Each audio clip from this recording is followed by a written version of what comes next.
People usually feel that antenatal class is for women. That the guys where you go to go and clap and sing. You don't clap and sing here. Oh.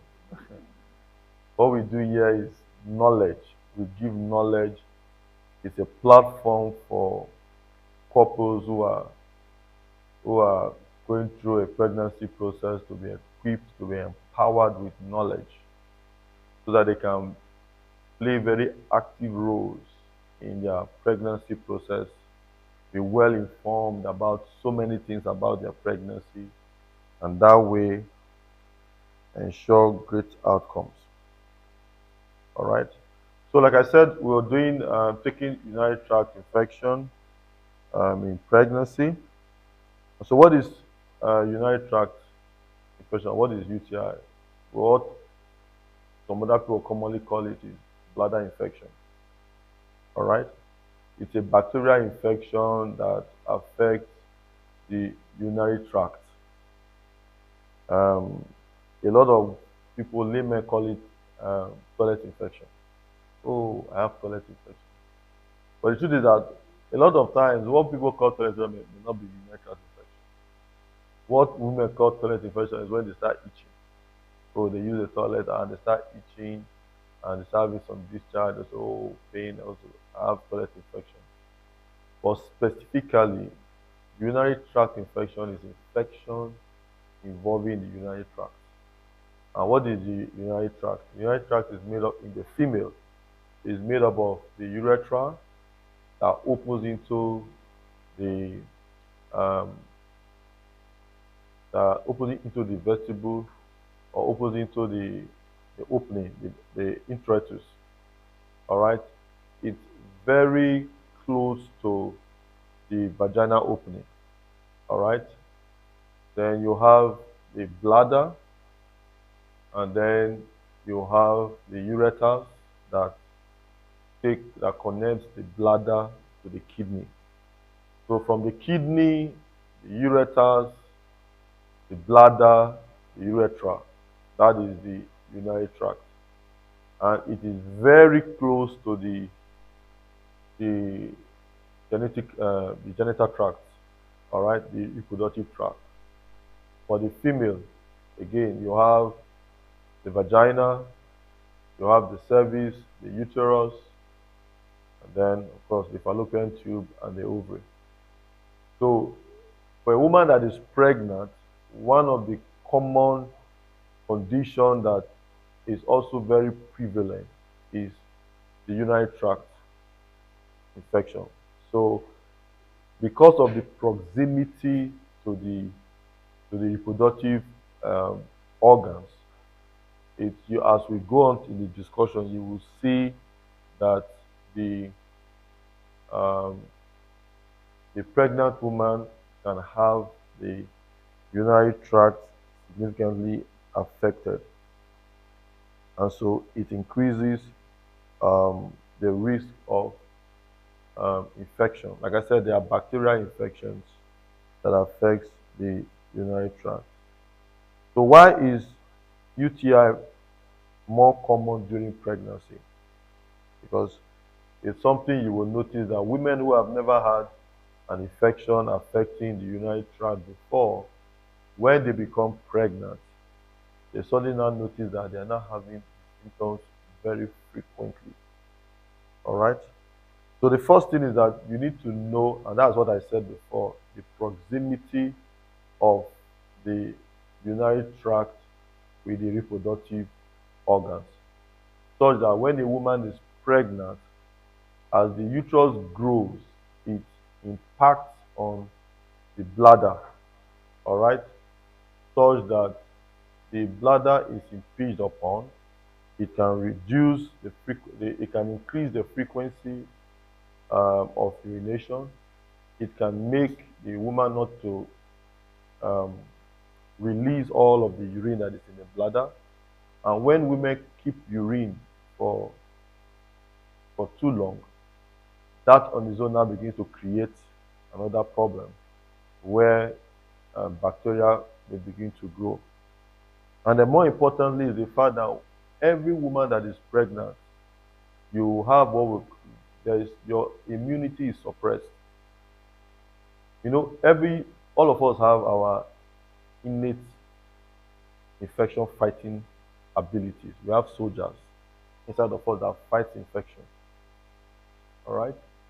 And there are certain factors that reduces the ability of the soldiers to fight infection. And one of them is pregnancy. And that is why some women who have never had certain conditions before, once they become pregnant, they start falling sick.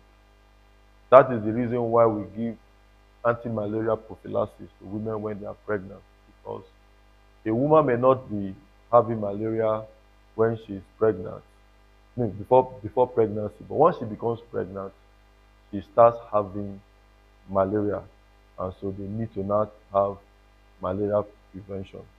So generally, when you are when you are pregnant, there's the increased risk of having infection. So pregnancy predisposes generally to urinary tract infection. And again, some women, the state at which they enter pregnancy is different from others. Some women enter pregnancy with very highly fortified immune states. They've not had any medical conditions before. They are not diabetic, they are not hypertensive, because diabetes reduces your immunity. So when you are diabetic and you are pregnant, there's even an increased risk of having infection generally, which includes UTI. All right. So, and it depends on what um, if it's your first pregnancy, your second, or your third. Everything is increased if it's your very first pregnancy. By the time you're having your second, your third pregnancy, your body has already gotten used to the whole process, so it's able to adjust. So the first thing why UTI is common in pregnancy is number one, pregnancy reduces your general immunity. Then number two, the passage of urine, all right, from the bladder out, like I explained before, is hindered. One, from just the size of the uterus, that the bladder is on top of the uterus. As the uterus is growing, is pressing on the bladder. That's why some women will feel more pressed. They go to toilet frequently, particularly in the first trimester. That one is due to hormones.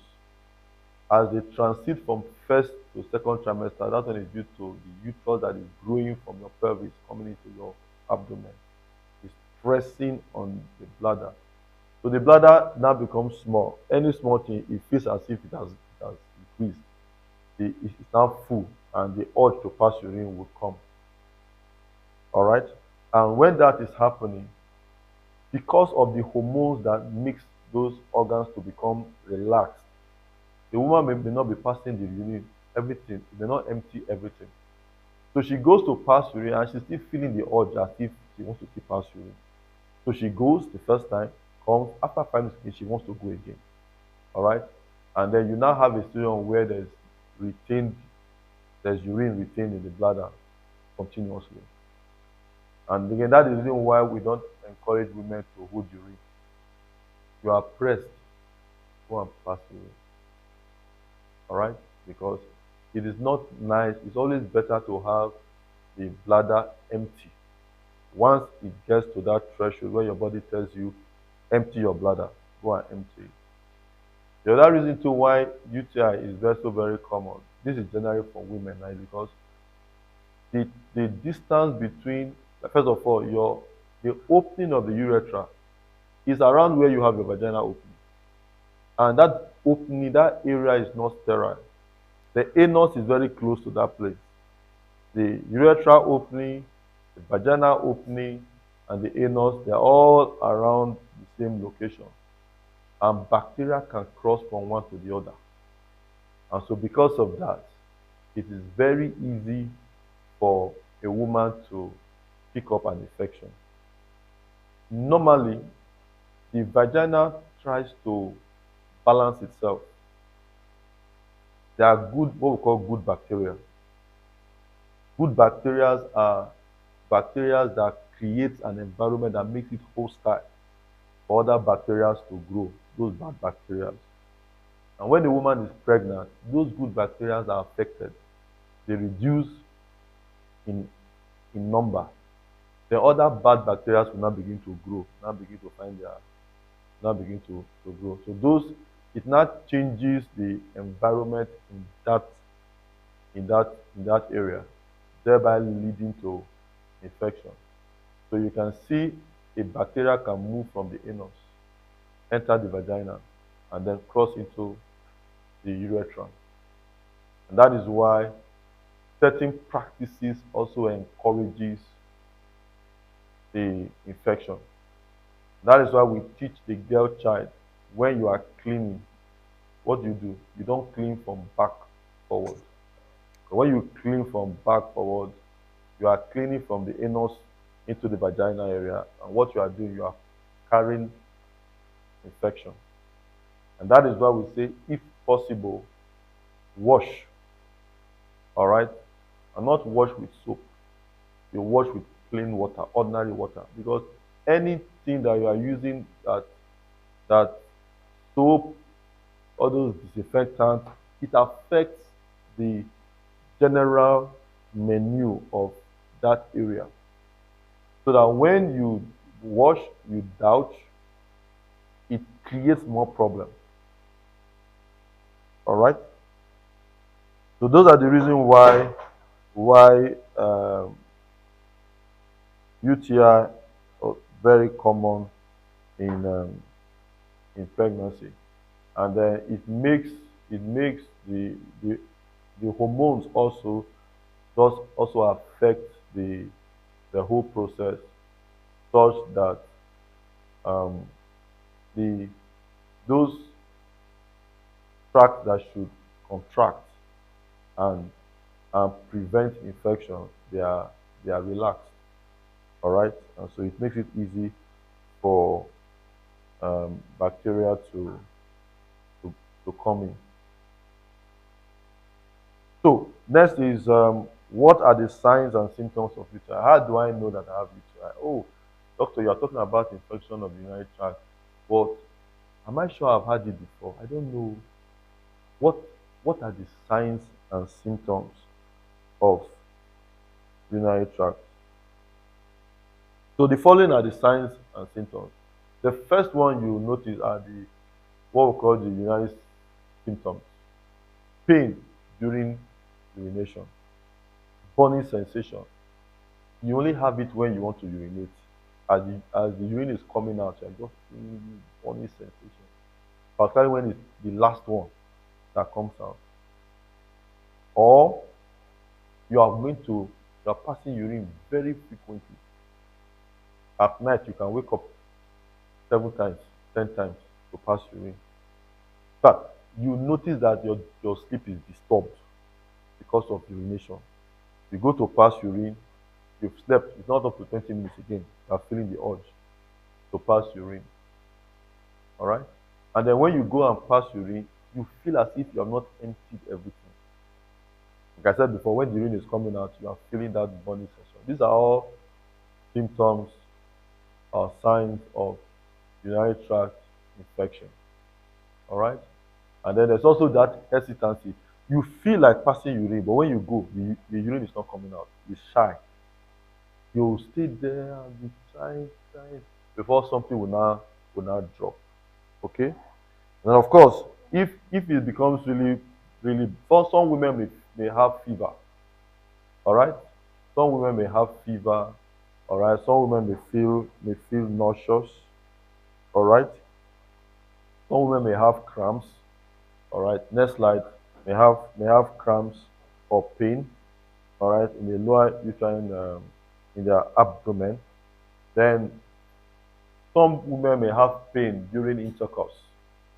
All right? May have pain during intercourse. These are all signs and symptoms of urinary tract infection. Like I said before, you may have fever, chills, you are feeling cold, you're sweaty. All right? And some women may suddenly be unable to hold their urine. Once they feel pressed, before they even go to toilet, the urine is already escaping. All right. So I've mentioned the fact that you have to go several times to pass urine at night and even during the day. Now, once you begin to have very high fever, you are feeling a lot of chills, okay, nausea and vomiting, most likely that infection has ascended into your kidney. If it's just cystitis, that is infection that is just within the bladder alone, you will not have all of those generalized symptoms like fever, chills, nausea, vomiting, pains on your side. You won't have it. What you may feel is just that you're feeling that you are passing urine frequently. When you pass urine, you feel pain, and then there's this burning sensation on your lower tummy below your umbilicus. It means that most likely you're having cystitis, that is infection within the bladder. Once you start having those generalized symptoms, it means that that infection is not just within the bladder, it has ascended into the kidney, and that definitely requires treatment. And for that, you may need to be admitted into the hospital and treated. All right. So the next is how will UTI affect my baby? How does UTI, how does urinary tract infection affect my baby? Okay, so we have said that when the patient has urinary tract infection, one of the things that happens is that you start having abdominal pains. Start having abdominal pains. All right? You start having abdominal pains. If it affects the kidneys, you start having very high fever. All right? Those pains and the fever can cause your uterus to contract. Once the uterus starts contracting and you're pregnant and you don't treat it, what will happen? You stand the risk of having premature labor and premature delivery. Once you deliver early, because the baby will be low weight, baby will be premature, and all the problems of prematurity would come depending on when this happens. And also, patients who have urinary tract infection can also become anemic, all right, particularly if it's prolonged, chronic UTI infection.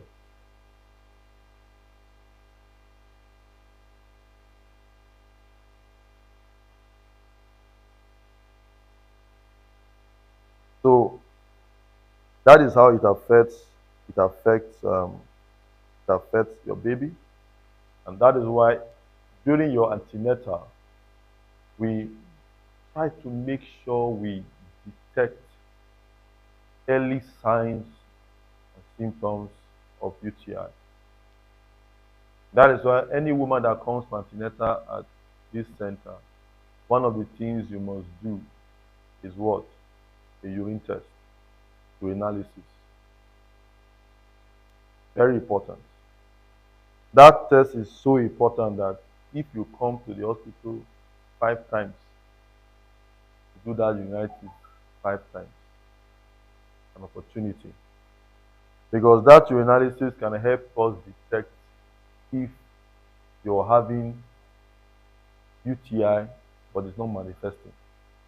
There's what we call asymptomatic bacteria, meaning that your urine has bacteria, but your body is not manifesting it. Why? Because your soldiers are still very active. You know, some people's soldiers are they are more militant than others. While some people have their defense force is soldiers, others is police, others is civil defense. The one that is civil defense, small thing they have wiped them away. But the one that is military, ah, those ones that are still standing. It takes a lot. All right. So when there are some patients you will see when you do their test, you are seeing a lot of leukocytes. You're seeing nitrites, proteins. All of those suggest that this woman may be having a bacterial infection in the bladder, a UTI. If you ask her, are you passing urine very frequently? Then no. Do you have pain when you pass urine? No. Am I supposed to have pain? No. But how come when you check the urine, there's nitrites, there's a lot of leukocytes. It only means that yes, it is present, but the body is not manifesting it because the body is trying to overcome it. But having said that, let me balance it. Some patients may have frequency. They may pass urine frequently, but it doesn't mean they have infection. Particularly those ones who like to take water a lot. Water is good, by the way. I encourage all of you to take water.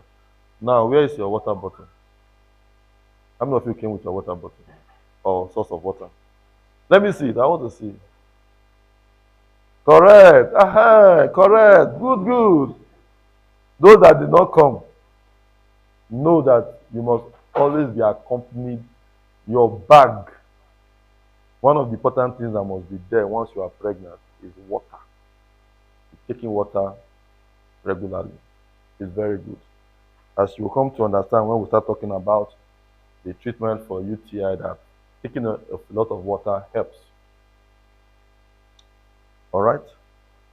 So next, so how do I know if I have UTI? So like we said before, some people may not even know they have UTI, particularly those who are asymptomatic. And that is why you do antenatal when you are pregnant. And when you come for your antenatal, they will run tests for you, do analysis that checks your protein, nitrites, and that will tell you if there's UTI or not. Next, number two is the symptoms. When you have UTI, a lot of patients will have symptoms that we'll talk about. You have frequency, that means you're passing urine very frequently, that disturbs your sleep, or during the day you can hardly stay without going to the toilet. You always go to the toilet to pee, and we've tried to describe how the the characteristics of the peeing. You pee frequently, sometimes not much. When you finish peeing, it's as if something is still left. You've not emptied everything. And when you get there, you find it difficult to start. All right? And then when the pee is coming, you are feeling pain, burning sensation. So all of these are all symptoms that suggest that you have the UTI. And once you have any of these symptoms, your doctor must be aware. You must come to the hospital so that you'll be evaluated, you'll run tests, all right? And what are the tests you do? First of all, you do the urinalysis, which is very quick, and it's for every patient that comes who is pregnant. Then after you have done that, you also now do a urine culture. What is the essence of that culture? That called urine microscopy culture and sensitivity. Three in one test. The microscopy is to find out, are there any bacteria? So the microbiologists will be looking under the microscope to see if there are any bacteria that can be seen. If they don't see any, they will culture it, put it under a special condition and media for see if anything will grow, and then they will culture and see if there will be any bacteria that will be found. And then they will not do sensitivity to antibiotics because you don't want to just give antibiotics. You want to know what is the specific bacteria that is causing this infection so that and what is the antibiotics that is sensitive to that bacteria that will handle that bacteria. So once you do that, within 48 to 72 hours, the result is out, and then you're able to give, you're able to treat appropriately. So how do you treat UTI? You give antibiotics, safe antibiotics. And I know that women are very, um, not women, generally we are very cautious about giving medications in pregnancy. But there are safe medications that you can give. So that is why it's not on self-medication. You must seek, you must meet your doctor who will prescribe a safe antibiotics for you to take. All right. And with a 3 to 7 days course of antibiotics, you would be taken care of. Like I said before, if you're having other symptoms like fever, chills, nausea, vomiting, contractions, that most likely may require admission because sometimes the urinary tract infection may have affected your kidneys, in which case you're having what we call pyelonephritis, that's inflammation of your kidneys, that will require you to be on IV antibiotics for some days, all right, and then be on intravenous infusion to ensure that you're taking enough fluid, all right. While treating UTI or to prevent UTI, you must ensure you are taking enough fluid.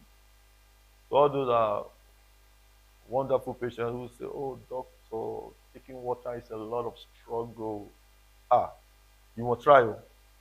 Any which way, you must try and take water, whether it is pure water or water added with some minerals or whatever to change the taste. Just make sure you are hydrated. You are taking a lot of water.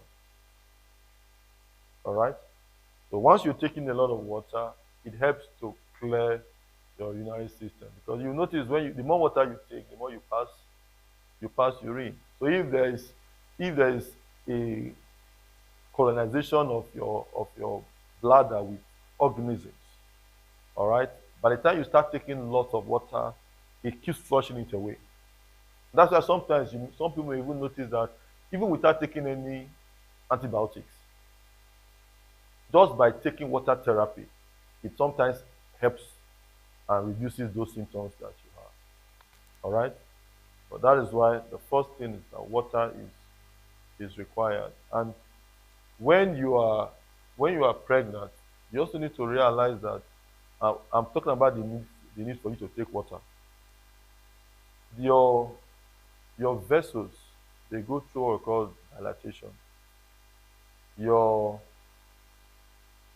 blood pulls into your intravascular space so that the blood that is now that goes into your organs sometimes can be reduced. So because of this, you need to take a lot of water to remain hydrated. Do you understand? So that you are able to prevent some of these conditions. And then the other things there that we have put to eliminate caffeine. Nobody takes caffeine now. Hope you all know that when you are pregnant, you don't take caffeine. Whether it is in coffee, whether it is in smoke, you don't take caffeine. Now, if you know that you don't take alcohol, not even in a very small, I say, doctor, even small, small, just small like this, no alcohol. Why? Because small like this can become big like this. You say, no, I just wanted to you see, just to gauge it. No alcohol while you are pregnant. So that you don't have a baby that become alcoholic for this time. So no alcohol. Hmm? And then you can do vitamins, vitamin C, beta carotene. All of these things they all help to fight infection. They're all more like natural remedies that you can use. And then some of the other preventive measures is to develop the habit of urinating as soon as you are pressed. I mentioned this before. Don't form the habit of keeping urine. You know that some women who the only place they can urinate is their home. Ah, so once they go out and they are pressed, nothing, they will hold that urine. Nothing will happen. Why? Because they are so scared of contacting infection anywhere. Once they use somebody's toilet that is not their own, infection has come. I know that sometimes this thing is psychological. It's psychological. And they'll begin to manifest it. What happened? Right from when they use and they come out, first of all, they just start itching. What happened? It is that toilet I used. No matter how clean the toilet is, uh, once they use a toilet outside their home, wahala. And what happens is that you go out, you are pressed, and you have a lot of things to do. So you don't get home on time. So you will keep that urine for hours. Then, so it's not good. So if you know you cannot use any toilet outside your home, then make your journey sharp, sharp. Before you leave the house, empty your bladder. All right? So that when you go out, and when you are out, don't take a lot of water. Because when you take a lot of water, you will feel pressed. Okay? Then urinate before and after intercourse. Very important. And then when you are cleaning, after urination, women they clean up. You just dab, don't don't rub. You understand? And we have tried to explain before, and I want to believe that all women they know this. You don't wipe from back forward. You wipe from forward backwards. But if you wipe from back forward, you are introducing organisms from the anus all the way up into your urethra. Okay? And then avoid the use of soap. Like I said, if you want to wash water, don't add anything to it. Don't even add Dettol. I said, doctor, no, nah. I want to kill all those things that are there. Like I said before, there are good bacteria and there are bad bacteria in that area. When you want to kill and you use those disinfectants and all of those things, you kill both the good and the bad. And the bad is the one that will not grow fast and take over the place. All right? Lactobacillus is a good bacteria that creates a hostile environment for the other bad bacteria to grow.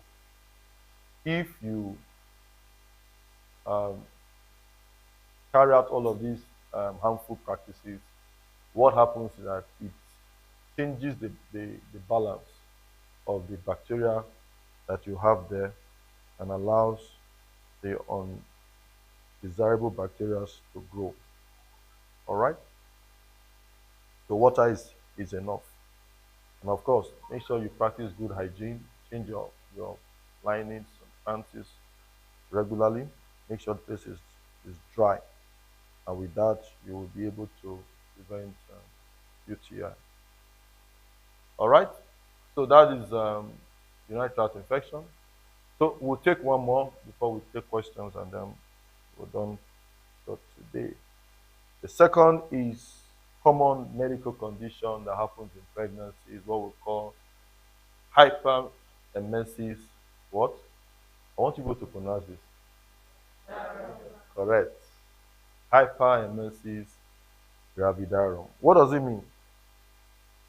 Simply means excessive vomiting. In pregnancy, women vomit, right?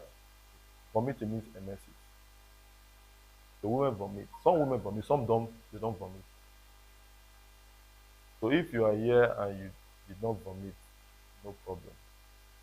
Some will say, doctor, I hear that when women get pregnant, they just vomit everywhere. They spit everywhere. Nothing, no. It happened to me. Are you sure I'm normal? You are very normal. Do you want to be vomiting everywhere? No. Yeah, so why are you? Now, every pregnancy is different. So nausea and vomiting is one of the common symptoms of pregnancy. So if it's common, we will not talk about it. But the reason why we're talking about hyper, because this one is the senior brother and grandfather of emesis gravidarum. Excessive vomiting. The kind of vomiting that you vomit that nothing retains in your stomach. Anything you take, even water, you throw out. And when that kind of condition becomes prevalent, it can seriously affect you. And once you pick it up, or once you start having excessive vomiting and you cannot tolerate anything, then you need to come to the hospital. You need to be admitted. You need to be rehydrated and to stop the vomiting and break the circle. All right. Fortunately, it doesn't happen to a lot of women.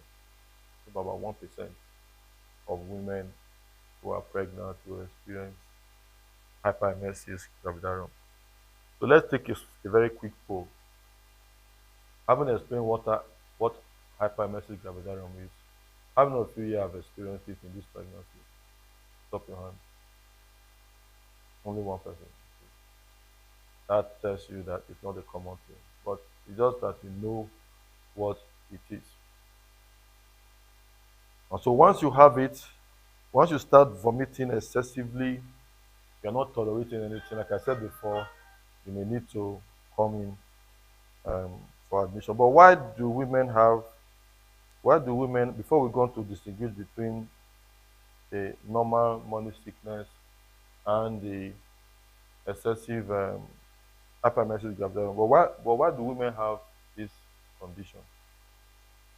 Some women have it because that is probably their first pregnancy. So their body is not used to ACG at all. What is this thing? Why is my body like this? So they are reacting. All right. Number two, women may have it because they are carrying more than one. So if you're carrying one and you have a mesis, if you carry two, what will you have? Hyper. If you carry three, what will you have? So that is how the problem increases. So multiple pregnancy would also give um, give that condition. So once you see a woman who is having excessive vomiting, more likely than not, it's either maybe it's her first pregnancy or she's carrying multiple pregnancies, or some that is just the way they are. There are some people that they are carrying just one. It happened in their first, it's happening in their second. Their body is just like that. They're not able to tolerate the HCG that is produced. All right, so they react excessively. So, like we said, we try to put the differences between morning sickness and hyperemesis so that you don't go and start vomit only once in the morning and say, honey, like I have hyperemesis. No, no, no. There's a difference.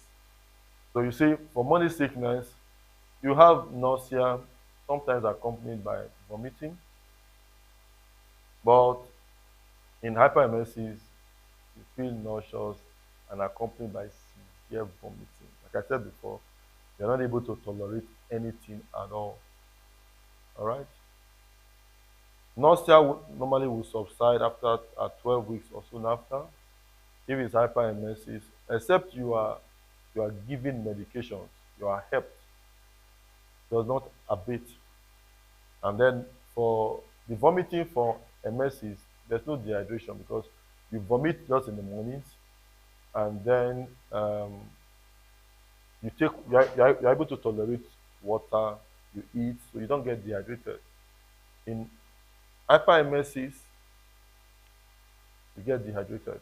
There's severe dehydration. Why? Because you're not tolerating anything at all. Nothing goes, anything that goes in comes out. Except you use medication to break that cycle. Okay? So like we said, emesis, morning sickness allows you to keep food down, while hyperemesis, you cannot tolerate anything. So what are the signs and symptoms of hyperemesis? So we said there's severe nausea and vomiting. You start running from food. Once you see food, your mood will just change. You just become sad. Oh God. So eat now becomes real struggle. Real struggle. Once you, in fact, some even the smell of food self. Ah, God. Something just turns in their stomach. Ah. So they run away from food, anything has to do with food. And not just any food. Not just no, some will say, ah no, this one I can still tolerate this one. So some people may end up eating indomie all through the first trimester. That one they can tolerate, but others. But when it's hyperemesis gravidarum, everything. All right. So you have very severe food aversion, and then you will lose weight. That is why some women, when in their first trimester they have this, by the time they get into their second trimester, when they now start getting better, they would have discovered that they've lost significant amount of weight, and they will now start trying to gain that weight in the second trimester. So by the time they get to the third trimester, when you are checking their weight, they will tell you that, doctor, nurse, I'm not adding weight. You're adding weight. What happened was that you lost weight in the first trimester, and now you are gaining weight. Because in that first trimester, you're not eating. But if you don't eat, you don't drink. The baby then was even small, so baby was not contributing anything to your weight. So you will lose weight. In the second trimester, when the symptoms have subsided and now you're not able to tolerate food, you're not eating. Now you first of all need to gain the weight you lost before you now start adding weight beyond what it were before you got pregnant. Of course, um, there's decrease in urination. So when you can't take any food, you can't take any water in, you will not pass urine. And those who pass urine, you notice that the urine is very concentrated, dark, very dark yellow. Sometimes may even be like towards in dark like Coca-Cola. That is very severe extreme stage where severe dehydration. And of course, headaches, confusion, and fainting. That's why a woman who is not able to tolerate anything and is not getting food and does not come for admission to have IV infusion, after a while, that woman will start fainting. Your blood pressure will be low. You have confusion, get confused, headaches. All right. And so any woman who starts feeling like that, you must get in touch with your hospital and come in so that you will be treated. So what are the treatments for hyperemesis gravidarum? So the first thing is that you need to be admitted. Hospitalization is required. And then you need to set up an infusion line, an infusion and give you infusion to restore hydration. And then of course, when you are vomiting, you're also losing what we call electrolytes. It's not just clear fluid that you are losing. So sodium, potassium, chloride, they are all lost when you are vomiting. So we need to restore all of that. Okay. So they will add some multivitamins to the drip that you are taking, then give you something to stop the vomiting, medications, antihistamines, metoclopramide, all of those things are very good, safe medication that can be given to stop the vomiting, get you hydrated, and once you begin to eat, and then you can now be allowed to go home, you rest, and then you continue. If it comes again, then we'll repeat the same thing.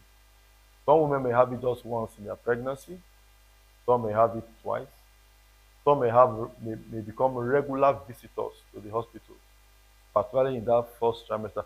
For some, it may even continue to second trimester. While other people are saying, hooray, thank God I'm free, some will still say, when will this end? So pregnancy varies from one individual to the other. So bed rest, and then you have some herbs like ginger will help. All right. So tips on how to reduce nausea in pregnancy. So nausea is a very, very, very common um, symptom that patients have when when they are pregnant, particularly in the first trimester. So some of the things that have been highlighted that you should do when to help to reduce nausea is what has been written. You take your time getting out of bed. For the pregnant woman, everything you do must be intentional. You don't just do as if, no, no, no, no. You must go through a protocol, a process. So don't allow your husband to rush you and say, why are you? Uh-uh. Okay, come on, I'm pregnant. Remind them, come on, I'm pregnant. So allow me, give me space, give me time. You understand? So they come out of bed uniquely, they take their time, all right? And then to prevent this, you serve them on the bed, breakfast early. Oh, yes. The men in the house and those listening, you serve your wife where? On the bed. She wakes up, she sits down, doesn't get up, all right? And then you serve her. The men are saying, doctor, doctor, hey, doctor, this thing you are saying, be careful, though. Ah, all right? So, say your partner to bring you food to you or prepare snack. Hmm? Prepare and bring it to you and then you eat. Because when you eat early, just take something light. It helps to reduce the nausea. When you become very hungry, the nausea increases. So you don't get to the point where you become hungry. So even if you're not feeling like, just take something. And what we encourage throughout the day is that just be eating small, small, small. You can eat like 10 times a day, 12 times, but small, small. Just be small, small, small. Madam, don't worry, Oga he has the money. Exactly, eat it. Mhm. Just be eating. But say, is everything you are eating? What did you? Oga, relax, calm down. Your wife is what? Pregnant. Okay? So when you eat little, little, little like that, it helps to prevent the, the nausea. All right? And then again, we say take a lot of fluid, very important. Always make sure that you are well hydrated. Fruit juice, herbal tea. Avoid food that contains fat, all those fatty things, fried things. You know, avoid them. Vegetables are very good. Fruits are very good. All right. Then rest. Rest a lot. Hmm? Just enjoy the experience. Move slowly and avoid sudden movements. All right. Just like I said, be intentional. Then try and avoid smell that makes you feel sick. If your husband's perfume is the trouble, then ban him from using perfume. Or if he must use perfume, let him use it outside. You put perfume in his car. So when he's going out, he will put it. Then when he comes back, before he comes to hug you or come to a room, you should change. You should go to one room, create one small room, and change and put those clothes, and then before he comes. Because a woman will be fine, and then suddenly the man appears and the woman just changes. What happened? You are the one. What did I do? I don't know. But as you came, my system changed. It's because of the perfumes and the smell. All right? And then, again, when you brush, also matters. Don't go and brush immediately after you have eaten. You likely throw up. Okay? So, you brush, wait for some time, after which you brush. Then, make sure you have a lot of air. That helps. If you are in a stuffy environment, then that could also create that place where you become very nauseous, where you feel sick. That's why you need a lot of light, you need a lot of air, all right? So that fresh air does a lot of good. Make sure you keep your windows open, all right? But some people, They love cold environments. So for those ones, put on the AC, stay inside the cold environment. Some people they hate cold environments, so you don't put on AC. Everybody can be hot and frying, but for you, nobody can touch that AC. So, and when a woman is pregnant, she's priority. Husband is secondary. Every other person is in charge. So she dictates and determines the environment and what happens. After all, not forever. This is 9 months. After 9 months, things will change. So, husbands, just bear. Okay? Men in the house, I know I have your support. Correct. Okay? Then, of course, you exercise is good. You exercise, go for little walks, all right? Avoid alcohol, avoid caffeine. Say, doctor, I can't do without my money tea. Mm, that is where the problem is. Yes, you can have tea, but there are some teas that are decaffeinated. So what is important is that caffeine, whether it's in tea or it's coffee, is not good. So if you must take tea, you can do some herbal teas. You can do some teas that don't have like Tetley teas. There are some teas that don't have caffeine. So you can do that, and that will be fine. All right. So at night, like I said, before you go to bed, make sure you take a snack. Don't go to bed on an empty stomach. And then,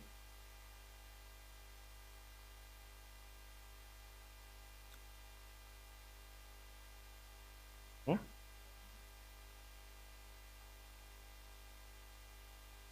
Okay, said diminish your appetite. Yes, yes. Can you imagine the woman is pregnant, morning to start with alcohol instead of food. There's wahala now. So all you are taking is just tea, tea, tea. There's wahala. So all of this is better to avoid them. Okay?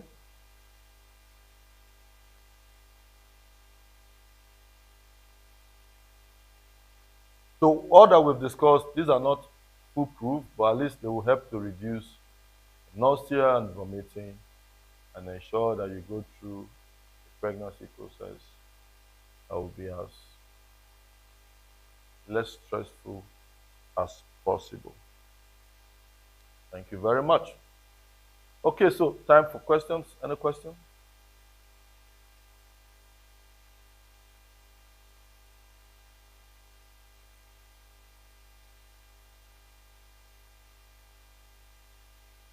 Yes.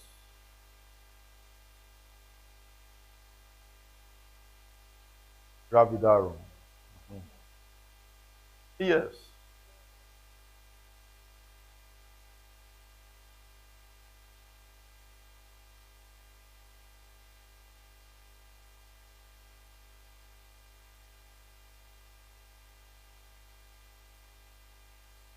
But but are you having those other symptoms of are you vomiting excessively? Okay, that one is not due. The confusion here we're talking about is as a result of severe dehydration. Ehen. The other one that you're talking about, psychological conditions, is also something that is common in pregnancy, where you you go through some psychological issues where you feel it can be from anxiety all the way to depression, where you're having mood swings, mood changes, little things make you cry, you just get angry unnecessarily, you're just agitated, you're losing it, you're not able to coordinate. Hormones does a lot to women when they are pregnant, and different women react differently. And it also depends on your social your social network, your environment at the time, and what you are dealing with. There are people who have a lot of strong support during the process of pregnancy. Their husbands are very supportive, very caring, over caring, TLC, for instance. But there are some women who are going through this and they feel as if they are all alone. They are, they are receiving a lot of pressure here and there. It's difficult for women at that stage to be able to coordinate and handle situations. Then on top of that, you now have some very terrible things happening during that process when you are pregnant. All right. So yes, it's something that can happen.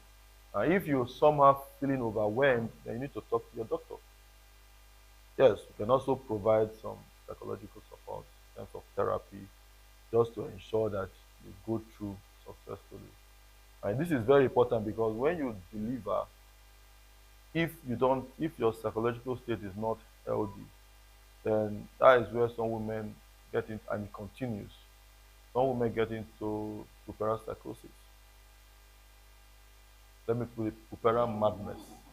That is madness after delivery, where you don't want to see the baby. Where if the baby is given to you, you can even harm the baby. You understand? And all of these things are things that occur because of the fact that their psychological state was not handled, was not stable enough. It continued after the delivery process, and then they just lost it. So that's why when you're managing a woman, you also have to manage her psychological state also, knowing that these hormones also can affect our psychological state. Some women are tough, so that's why every woman is different. So that's why no man, and please, men in the house and those watching, don't compare your wife with anybody. Uh-uh. Is it not this pregnancy you are just doing like this? You know how many children my mother delivered and carried? But she didn't even do her antenatal. She even delivered in the farm, carrying firewood. And you are this one thing, you just say, my back, hey, calm down. Please. Remember, all women are not the same. Pregnancy makes a woman a fourth being. They are different. And every woman is different. All right? And so they should be treated with a lot of care, making sure that we attend to their needs as it arises. Okay? Another question? Yes?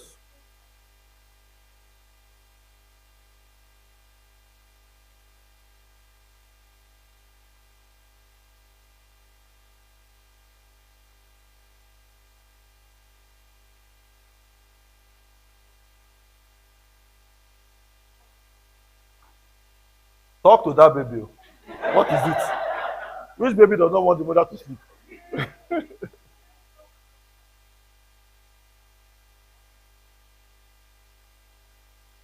Once your pregnancy goes above the first trimester, in second trimester, we start telling you you can either lie on your left or on your right, depending on the one that is convenient for you.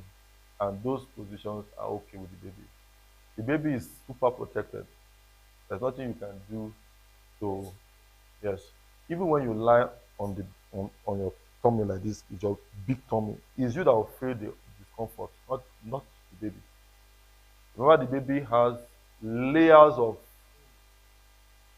that covers the baby, and there's the membrane that has water. It's just like you are saying somebody is swimming inside a swimming pool, and you are saying that and something is happening outside, and you say, is it affecting the baby or the person swimming? No, the baby is inside a container and it's inside water. It's having a nice time. Yeah. So I don't know why the baby will not be moving excessively once you turn to one side or you want to lie down. Baby doesn't want you to lie down. Talk to the baby. Say, baby, calm down. Calm down, calm down. Mommy wants to sleep. And baby will listen. Hmm? But it doesn't affect the baby. All right. Question? Do you have any question from the online uh, clients? Hmm? About fertility program? No, we are past that level. These ones are pregnant now, so we are taking care of their pregnancy. So the fertility program we will address that one. Um, we'll continue with the questions next month when we meet. Okay, so no questions. How many of you want to have like one, two, three, four, five, 6, 7, 8 babies at once? If you want to have, put up your hand at once.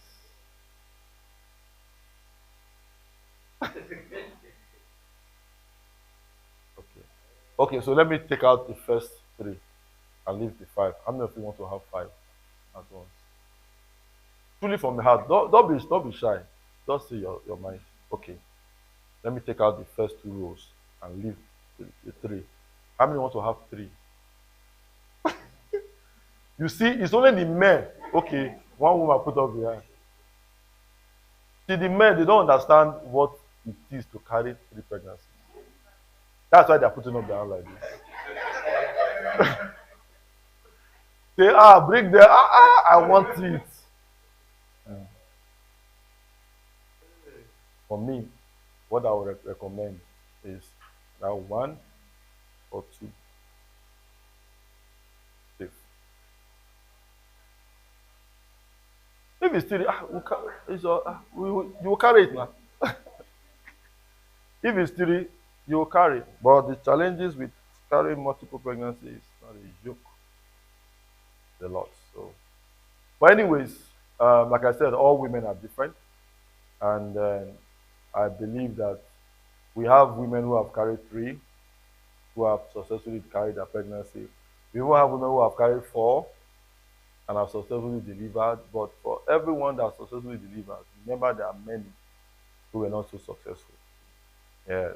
So we usually encourage women. You know, women like to pray. But time when they are trying to get pregnant, the prayer point not here. The intensity is on another level. And when you are telling them, and you know what I usually do when you're having your transfer for many women who go through IVF to achieve pregnancy, I usually ask, how many babies do you want? Right? Virtual of people who have gotten pregnant through IVF, you will remember that question was asked. I have never seen anyone that said one. Also, okay, maybe not, maybe one or twice. And like when I heard it, like, really? But I was taken aback. Even two more often. Guess the number that I often hear. Three, four, five. Put everything. Ah. Put all the babies. What? You think it's easy? I've been waiting for how many years? I want to go through this journey just once and have everything. The doctor, you don't understand. I say, wait, calm down, calm down. This is the number we will put. Even though I'm going to put three, but let us agree here and here that two that we implant. Someone will say, doctor, I already have prayed. God has assured me that it is three. Okay. I don't want to be the one that does not have faith. I will not be the one that will not counteract your faith. That's okay, no problem. Then someone will say, doctor, you don't understand. I already have names for three babies. Hey, then you can have two. Then one later, I say, I don't want to go through this journey again. Okay, so it's okay, all right, no problem. Then transfer the three, but ultimately it's God that decides. But I have a feeling that God also respects the prayers of some people. Because when we have decided to go three, when we now do scan, we'll not be seeing three. And then I will not look at the patient's face and she will not be smiling somehow like this. Yeah. So she went back to go and annul our agreement. No problem. No problem. So we trust God that the God who has started this journey with every one of you will carry you through. You will deliver safely. You will be healthy. The babies will be healthy. God bless you. Thank you for coming. Okay, I'm seeing there's something they are trying to package and give to. In that package that you are doing, I'm not seeing water. I'm seeing juice. No, not juice. Is it juice? I'm seeing some. Okay. Um, hmm. People should be adding water. Hmm? Add water. They should be taking water. And when they come in our next antenatal class, we serve them water at the beginning of the antenatal class. And by the time we are done, I want to see how they level it. So I want to know the people who take water and those that don't take water. Finally, before I go, let me check the footwear of my pregnant women. Okay, approved? Approved?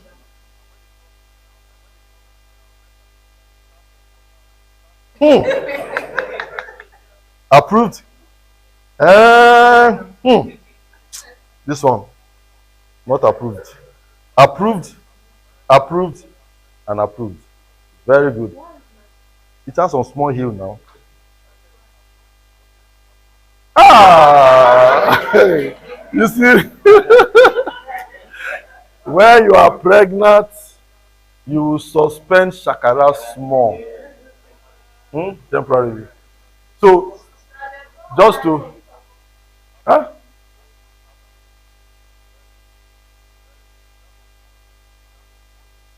Okay, I said that, eh?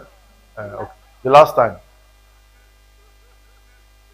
Okay, so what will happen is that in your next antenatal visit, eh, when you come, tell the doctor, whoever is seeing you, whether it's Dr. Marcella, Bell or Amy, check your eyes, see whether you have pain or not. Hmm? Mm.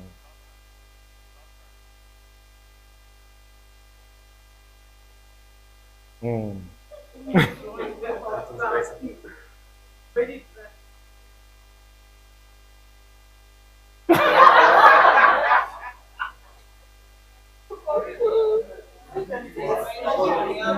Okay, the question I want to ask, this dream, is this something that you notice when you are pregnant now? Or is it something that before you got pregnant? So let me say that when you are pregnant, nightmares and funny dreams that do not have any meaning is part of what you experience. It's part of what you do. It doesn't mean that you are getting mad. It's dream. Eh? It's part of what happens. Just ignore. No problem. Hmm? Doesn't mean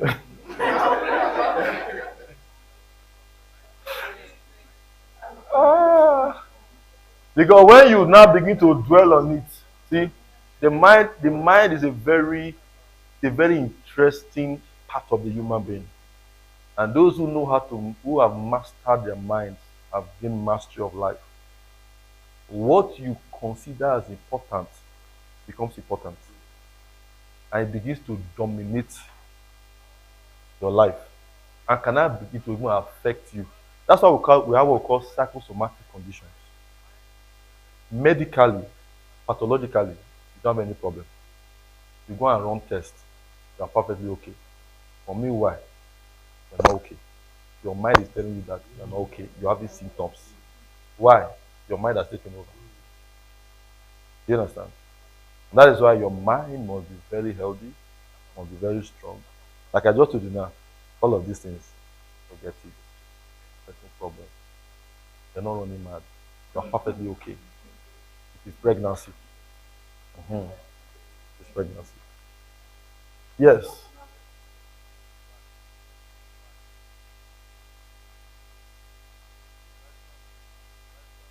it's okay. It's okay. You can take as long as you are taking food, but you still eat some carbohydrate and the other things. So, but yes, to balance. But if you are eating and you're taking fruits, watermelon, it's good. Just add some other things to it.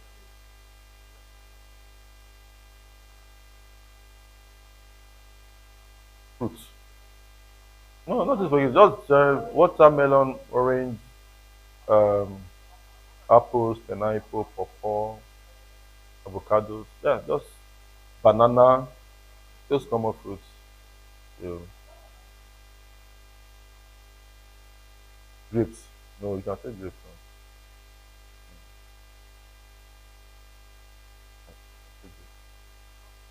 No. All right.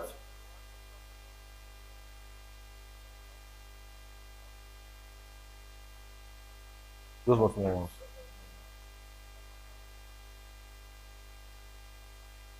Of course, anything that is acidic that will cause upset, you avoid it.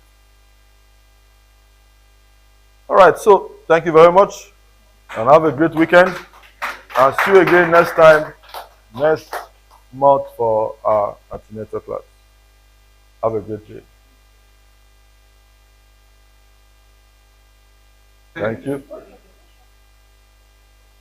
Hmm? People they are not coming for antenatal class. The one that they come last will take you to.